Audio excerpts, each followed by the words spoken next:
dito sa Makati ay 97% na yung status ng data transmission. Ang hinihintay na lang dito ay 9 na barangay. Pero ganun man ang sitwasyon, naka-antabay na rito si outgoing Senator Nancy Binay. Siya ang leading sa mayor race at anytime soon ay naghihintay na lang din sila ng kanilang proclamation. Ang naging leading candidate naman sa vice mayor post ay si Kid Peña. Ito ay isang wala sa kabilang party, katunggali. Bale, ang naging tama nga yung nabanggit mo, ang naging katunggali ni Senator Nancy Binay ay ang kanyang brother-in-law na si Luis Campos.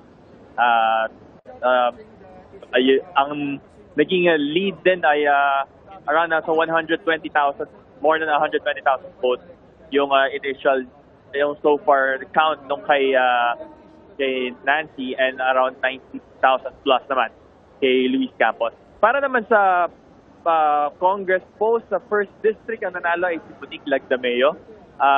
Yun siya yung leading. At sa 2nd District naman ay si Alden Almario. Tapos naman, inaantabayanan na lang natin itong data transmission talaga. Yun, yung proclamation here will be done anytime soon. So yun ang latest na sitwasyon mula rito sa Makati City. Bam Alegre ng GMA Integrated News. Balik sa inyo dyan.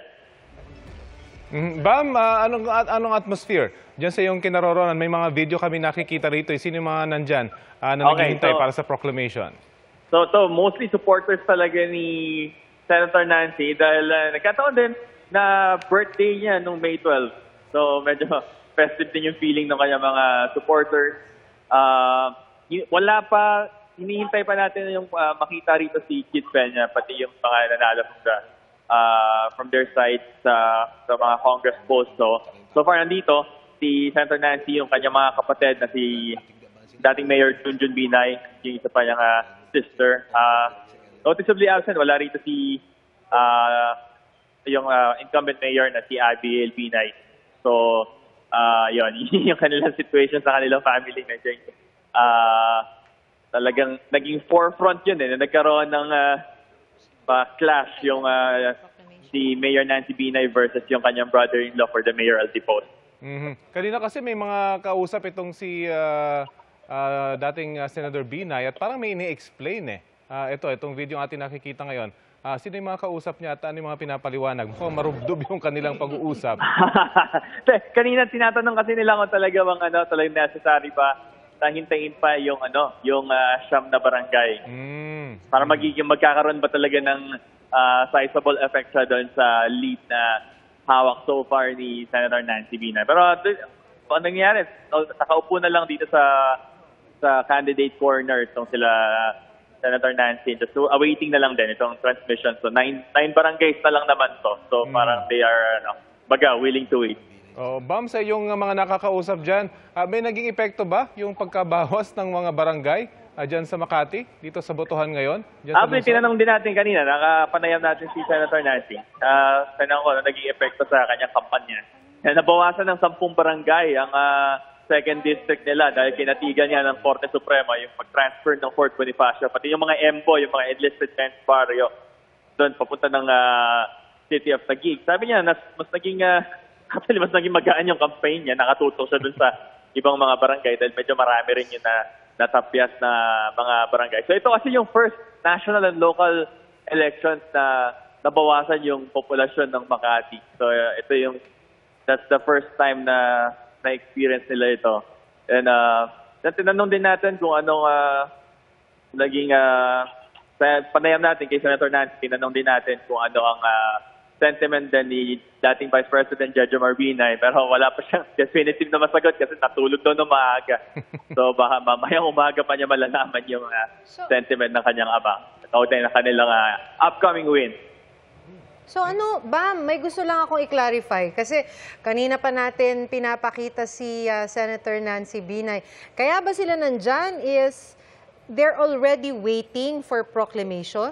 Yeah, they're just waiting for the proclamation. Kasi na lang to meron na lang talagang 9 barangays na hinihintay para maging complete yung results. Once those 9 barangays are in, it's proclamation. The proclamation is already about to happen here. Dito sa Makati Coliseum kung nasaan tayo ngayon, nandito na rin yung so very busy itong ating mga city board of canvassers dito na naasikaso na nila yung 9 barangays na yun. So yun nga, 97% na itong data transmission, so really about to finish.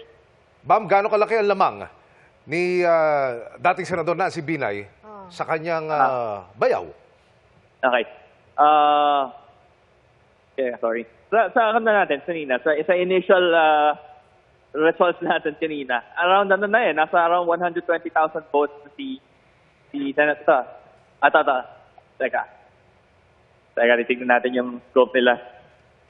Andyan yung natin ba? Yung 120,000. Yung results nung... lamang ni Nancy Ayos ang initial. Around, ito kasi kanina nakita natin yung results from the Comelec server as of past 11 p.m. Yung time na yun, around around 92% na yung data transmission noon. Ang si Mayor Nancy is around nasa 120,000 votes, 120,000 plus votes na. And the next candidate, si Luis Campos, is around 90,000 plus. So yun yung kanilang lead pagdating sa vote. Tapos malabo nang ma-overtake, no? Kasi 97% na lang ba? Ay, 97% na. Yes, so, yun yan. malabo nang ma-overtake. Yun yung kanilang dinidiscuss kanina kung pwede na bang walk off na lang. They're asking if talaga sizable ba yung 9 barangays na yun to affect the outcome, or regardless, talagang the lead will be maintained. So parang they just decided na lang na to wait na lang for the data transmission. Bam, i-remind mo nga kami, ano ba yung mga alliances nitong Binay family? Alam naman natin na medyo masalimot, hindi ba? Ano ba yung mga alliances nito magkakapatid, pati yung kanilang ama, dyan sa politika, sa Makati? Bam. Okay,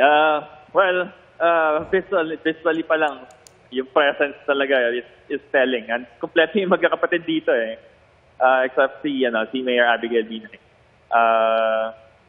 And then, of course, Luis Campos is the husband of Mayor Abigail Binay, and Luis is parang naging direct competitor talaga ni Senator Nancy for the mayoralty post. So yun yung major yung major situation doon sa kanilang pag-pursue nung mayor post. May family ties doon So it's Senator Nancy and his brother-in-law talaga. So that's the situation dito sa Makati. Okay, sige, abangan natin yung proclamation. Maraming salamat sa iyo, Bam Alegre.